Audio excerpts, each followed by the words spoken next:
శ్రీ గురు బ్రహ్మ శ్రీ మహాగణపతి నమః.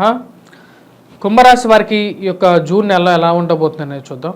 కుంభరాశి వారికి ఈ జూన్ నెలలో వచ్చేటప్పటికి అనుకూలమైనటువంటి ఫలితాలుగానే గోచరిస్తూ ఉన్నది. ఈ రాశి వారికి వచ్చేటప్పటికి కుజుడు అత్యంత యోగకారకమైనటువంటి స్థానంలో ఉన్నాడు. అష్టక వర్గ కూటమిలో వచ్చేటప్పటికి అత్యంత అధికమైనటువంటి బిందువుల్లో కలిగి తృతీయంలో స్వస్థానంలో ఉన్నాడు అన్నమాట. ఈ యొక్క రాశి వారికి వచ్చేటప్పటికి ఇది బాగా కలిసి వచ్చే విధంగా ఉంటుంది. ఇది వృత్తిరీత్యా వ్యాపార రీత్యా కూడా అధికమైనటువంటి ఫలితాలు ఇవ్వగలుగుతుంది. నూతన ఉద్యోగ ప్రయత్న సంబంధితమైన విషయాల్లో సానుకూలమైనటువంటి ఫలితాలు ఇవ్వగలుగుతుంది. ఈ రాశి వారికి వచ్చేటప్పటికి ఏలినాటి శని ప్రభావం అనేది ఎక్కువగా ఉంది. జన్మరాశిలో సంచారం చేస్తున్నటువంటి శని వీరిని బాగా ఎక్కువగా ఇబ్బందులు పెడుతున్నాడు అన్నమాట. ఎప్పుడైతే జన్మరాశిలో శని ఉంటే శని జన్మరాశిలో ఉన్నప్పుడు తన యొక్క త్రిపాద దృష్టి ఎక్కువగా ప్రభావితం చూపిస్తుంది. ఉద్యోగపరంగా వీరికి బాగా ఎక్కువగా ప్రభావం చూపించే విధంగా ఉంది. ఉద్యోగపరంగా ఎందుకంటే శని యొక్క త్రిపాద దృష్టిలో వచ్చేటప్పటికి రాజ్యస్థానాన్ని చూస్తుంటాడు కాబట్టి ఉద్యోగపరంగా కూడా దాని యొక్క ప్రభావం, రాజకీయ పరంగా కూడా అంటే వాళ్ళ కెరియర్ రాజకీయ పరంగా ఉంటే రాజకీయ పరంగా కూడా దాని యొక్క ప్రభావం అనేది ఉంటుంది. చేసేటువంటి ఉద్యోగంలో వచ్చేటప్పటికి అంత సానుకూలమైనటువంటి ఫలితాలుగా గోచరించట్లేదు, ప్రతికూలమైనటువంటి నిర్ణయాలుగానే గోచరిస్తూ ఉన్నాయన్నమాట. అంటే ఒక అడుగు ముందుకు వెళ్తే 4 అడుగులు వెనక్కి వచ్చే విధంగా ఉద్యోగం ఉంటుంది. కాకపోతే ఈ నెలలో వచ్చేటప్పటికి కుజుడు మూడో స్థానంలోకి అంటే మూడో ఇంట్లోకి మేషంలోకి వస్తున్నాడు, స్వస్థానంలోకి వస్తున్నాడు అన్నమాట. ఈ రాశి వారికి వచ్చేటప్పటికి అది మూడో హౌస్ అవుతుంది, అంటే మూడో ఇల్లు అవుతుంది. కాబట్టి తృతీయంలోకి వచ్చినటువంటి కుజుడు యోగ్యకారకుడు, అది వృత్తిపరంగా బాగా అనుకూలించే విధంగా ఉంటుంది. రియల్ ఎస్టేట్ సంస్థల్లో పనిచేస్తున్నటువంటి వారికి, పోలీస్ సెక్టర్స్లో పనిచేస్తున్నటువంటి వారికి బాగా అనుకూలమైనటువంటి ఫలితాలు ఎక్కువగా వస్తాయి అన్నమాట. ముఖ్యంగా రియల్ ఎస్టేట్ సంస్థల్లో కానీ రియల్ ఎస్టేట్ యజమానులు కానీ బిజినెస్ పరంగా రాజకీయ పరంగా కూడా చేస్తున్నటువంటి వారికి ఈ యొక్క రాబోతున్నటువంటి జూన్ 1 నుంచి 45 రోజుల పాటు అనుకూలమైనటువంటి ఫలితాలుగా గోచరిస్తూ ఉన్నది. మరియు అదేవిధంగా ఈ రాశి వారికి వచ్చేటప్పటికి చతుర్థంలో వచ్చేటప్పటికి రవిగ్రహ సంచారం జరుగుతున్నది. రవి యొక్క అనుకూలత అనేది తక్కువగా ఉందన్నమాట. రవి చతుర్థంలో ఉన్నప్పుడు ఆరోగ్యపరంగా గ్యాస్ట్రైటిస్ లాంటి ఇష్యూస్ అనేవి ఎక్కువగా ఉంటాయి. సెల్ఫ్ డ్రైవింగ్ విషయంలో చాలా జాగ్రత్తగా ఉండాలి. శ్రమ అనేది కొంచెం ఎక్కువగా ఉంటుందన్నమాట. తల్లిగారి ఆరోగ్య సంబంధితమైన విషయాలు, అదేవిధంగా శ్రమ అనేది కొంచెం ఎక్కువగా ఉంటుంది కాబట్టి ఆ యొక్క విషయంలో జాగ్రత్తగా ఉండండి.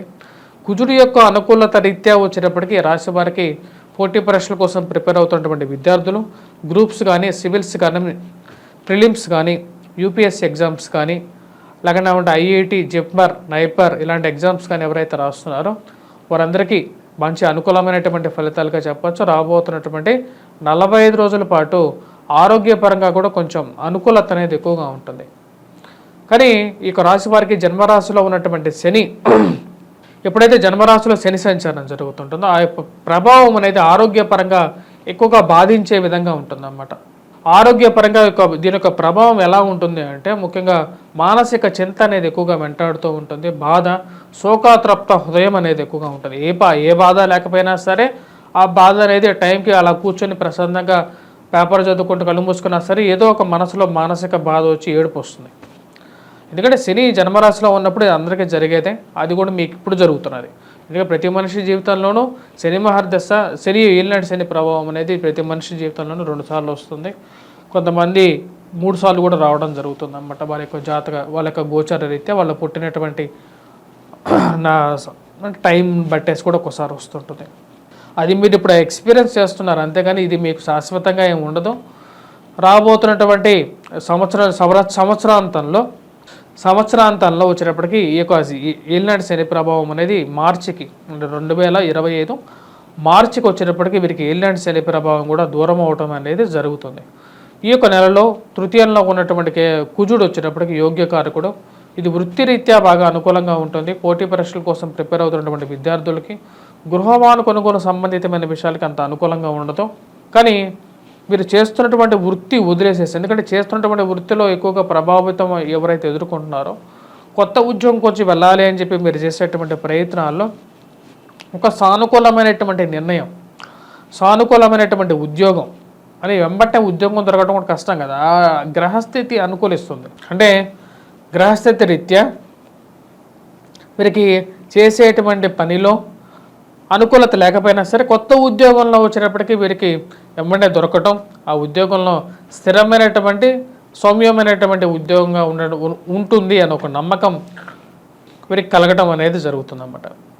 ఆ యొక్క విషయంలో కుజుడు యోగ్యాన్ని ఇవ్వగలుగుతాడు.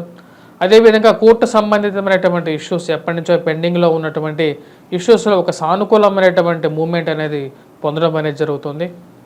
అదేవిధంగా ల్యాండ్ రిలేటెడ్ ఇష్యూస్ ఏవైతే ఉన్నాయో అంటే భూ సంబంధితమైనటువంటి లావాదేవీలు, భూ సంబంధితమైనటువంటి తగాదాలు నుంచి ఒక ముడివికి రావాలి, ఒక నిర్ణయం తీసుకోవాలి. ఈ ఇష్యూస్ ఎన్ని సంవత్సరాలు అనేవి మన పిల్లలు వాళ్ళ పిల్లలు మరి దాని తర్వాత నెక్స్ట్ జనరేషన్కి ఈ ఇష్యూస్ వెళ్ళకూడదు. ఇక ఇష్యూస్ ఏవైతే ఉన్నాయో తొందరగా సార్ట్అవుట్ చేసుకొని 10 రూపాయలు మనం వెనక్కి వేసుకోవాలి, జీవితంలో సెటిల్ అవ్వాలని చెప్పి ఒక నిర్ణయం తీసుకుంటారు. దానికి తగినట్టుగానే ముందుకు వెళ్ళగలుగుతారు. కోర్టులో ఇష్యూస్లో వైవాహిక జీవితంలో ఎదుర్కొంటున్నటువంటి ఇబ్బందుల్లో కోర్టు ద్వారా ఒక పరిష్కారం అనేది మీ పరంగా రావడం అనేది జరుగుతుంది. అది ఒక రకమైనటువంటి మానసిక సంతృప్తిని ఇవ్వగలుగుతుంది. వైవాహిక జీవితంలో కష్టాల నుంచి విముక్తి పొందగలుగుతానని చెప్పి అనుకుంటాను అన్నమాట. ఈ రాశి వారికి ధనస్థానాల్లో ఉన్నటువంటి రాహువు, అష్టమంలో ఉన్నటువంటి కేతువు అనుకూలంగా లేడు. ముఖ్యంగా జీవిత భాగస్వామి ఆరోగ్య సంబంధితమైన విషయాల్లో కొంచెం ప్రతికూలతలు కూడా ఎక్కువగా ఉంటాయి రాశి వారికి ఉంటూ ఉంటాయి. ఆ విషయంలో తగు జాగ్రత్తలు తీసుకోవాలి. ఎవరికైతే వైవాహిక జీవితంలో జీవిత భాగస్వామి ఆరోగ్య సంబంధితమైన ఇష్యూస్ ఉన్నాయో వారు కేతుగ్రహ జపాన్ని చేసుకోండి, సరిపోతుంది. అది లేని పక్షంలో వినాయకుడిని పూజించండి, చాలా ఈజీగా ఉంటుంది. మరి అదేవిధంగా ధనస్థానాల్లో వచ్చేటప్పటికి రాహు ఉన్నాడు. ఈ రాశి వారికి వచ్చేటప్పటికి ముఖ్యంగా ఒక ఇష్యూ ఏంటంటే ఇరుగు పొరుగు సఖ్యత అనేది చాలా ముఖ్యం ఈ రాశి వారికి. వీరు ఎంతో కష్టపడి ఎంతో పాజిటివ్గా ఉన్నప్పటికీ కూడా వీరంటే పడని ఒక వర్గం అనేది ఆఫీసులో ఎప్పుడు రెడీగా ఉంటుందన్నమాట. వాళ్ళే వీరు చేసేటువంటి ప్రతి ఒక్క మంచి విషయమైనా సరే, కొంచెం చెడుగా చేసినా సరే దాన్ని ఎక్కువగా భూతద్దంలో పెట్టి 10 మందికి ఆ విషయాన్ని చూపించి వీరిని వెంటబడుతూ ఉంటారన్నమాట. అవన్నీ తప్పుకోలేరు. ఏంటి నేను ఏమీ చేయలేనప్పుడు కూడా నా వెనకాల ఎందుకు ఇలా పడుతున్నారు వీరు, వాళ్ళకి వేరే పని లేదా అనే ఆలోచనతో మానసికంగా కూడా బాధించే విధంగా ఉంటుంది. ఆ యొక్క ఇష్యూస్ నుంచి కొంత బయటికి రావడానికి రాహుగ్రహ మంత్ర జపాన్ని చేసుకోండి. కొంచెం కోపాన్ని తగ్గించుకోవాల్సినటువంటి ముఖ్యమైనటువంటి సూచన. కష్టాలు అందరికీ వస్తాయి అనే ఒక నిర్ణయాన్ని తీసుకుంటగలుగుతారు. ఎందుకంటే రాహు ఈ రాశి వారికి వచ్చేటప్పటికి ధనస్థానంలో సంచారం చేస్తున్నాడు. అదేవిధంగా జన్మరాశిలో శని ఉన్నాడు. శని యొక్క ప్రభావం, అదేవిధంగా రాహు ధనస్థానంలో ఉన్నప్పుడు దుర్గాదేవి యొక్క అనుకూలత అనేది కూడా చాలా ముఖ్యం అన్నమాట.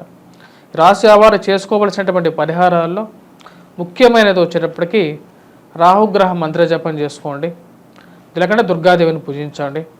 జన్మరాశిలో ఉన్నటువంటి శనికి వచ్చేటప్పటికి ముఖ్యంగా ఏలినాటి శని ప్రభావం అదేవిధంగా సెకండ్ స్టెప్లో ఉంది కాబట్టి వీరు వెంకటేశ్వర స్వామి ఆరాధన చేసుకోండి. 10 నిమిషాలు దేవాలయంకి వెళ్ళండి. శనివారం పూట నాన్ వెజిటేరియన్ డ్రింక్స్కి దూరంగా ఉండండి. దేవాలయంకి వెళ్ళి 10 నిమిషాలు మెడిటేషన్ చేసుకోండి. భారీ ఇన్వెస్ట్మెంట్స్ పెట్టద్దు ఈ యొక్క సంవత్సరం. స్పెక్యులేషన్స్లో మార్కెట్కి కొంచెం దూరంగా ఉండండి. అంటే ఇంట్రాడే చేసేవాడు వాళ్ళు కొంచెం, ఎందుకంటే స్థితి బాగాలేనప్పుడు అధికమైనటువంటి ఇన్వెస్ట్మెంట్స్ పెట్టద్దు అని చెప్పి శాస్త్రం చెప్తుంది. జీవిత భాగస్వామి ఆరోగ్య సంబంధితమైన విషయాల అనుకూలత కోసం వెంకటేశ్వర స్వామితో పాటు వినాయకుడిని కూడా పూజించాల్సినటువంటి ముఖ్యమైనటువంటి సూచన. డ్రైవింగ్ చేసేటప్పుడు ఓం గం గణపతియే నమః అనే మంత్రాన్ని చదివి డ్రైవ్ చేయండి. స్వస్తి.